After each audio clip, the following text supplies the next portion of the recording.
ఇక డైజెషన్ ప్రాసెస్లో ఇంకొక విశేషమైనది ఏమిటంటే, మన డైజెషన్ ప్రాసెస్ అబ్జర్వ్ చేస్తే ఇట్ స్టార్ట్స్ ఫ్రమ్ ఇసోఫాగస్ నుంచి స్టమక్ వచ్చి, స్టమక్ నుంచి డియోడనమ్కి వచ్చి, డియోడనం నుంచి ఇన్స్టైన్ స్మాల్ ఇంటెస్టైన్, తర్వాత లార్జ్ ఇంటెస్టైన్, తర్వాత ఫీకస్గా మారి కిందకు వస్తుంది. ఇలా ప్రాసెస్లో వేరు ప్లేసుల్లో ఒక రకంగా ఉంటుంది అన్నమాట డైజెషన్.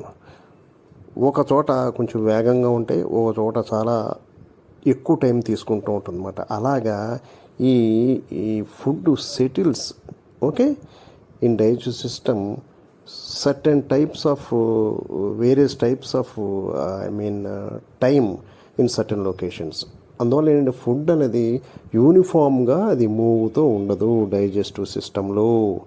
అర్థమైందా విద్యార్థులు?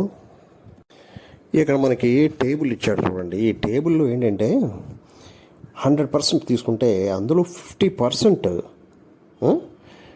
ఎంటీయింగ్ ఆఫ్ స్టమక్లో మొత్తం అన్నీ జరిగి ఎంటీ అవ్వాలంటే 2.5 hours to 3 hours పడుతుంది అన్నమాట. స్టమక్లో ఎంటీ అవ్వాలంటే ఇంకా అది మళ్ళీ బయలుదేరి డియోడన్ నుంచి మళ్ళీ స్మాల్ ఇంటెస్టైన్ అలా ఎంటీ అవ్వాలి. స్మాల్ ఇంటెస్టైన్ ఎంటీ అవ్వాలంటే మళ్ళీ 2.5 hours పడుతుంది అన్నమాట. టోటల్గా ఎంత పడుతుంది? ఆల్మోస్ట్ 5.5 hours, 4 to 5.5 hours పడుతుంది అన్నమాట టోటల్ 100% డైజెస్ట్ అవ్వాలంటే. ఓకే, ఇక ట్రాన్సిట్ త్రూ కోలన్ అంటే ఫీకస్గా మారి బయట రావడానికి 30 to 40 hours మనకు పడుతుందని ఆ టేబుల్ చూపించింది. జాగ్రత్తగా గమనించండి.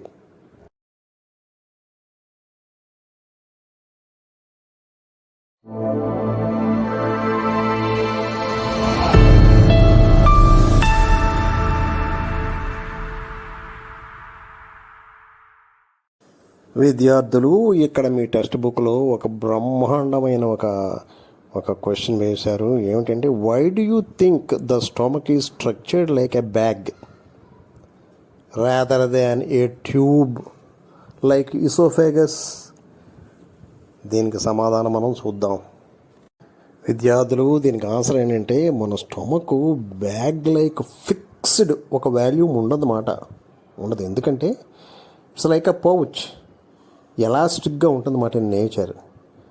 The size of the stomach increases based on the food you take.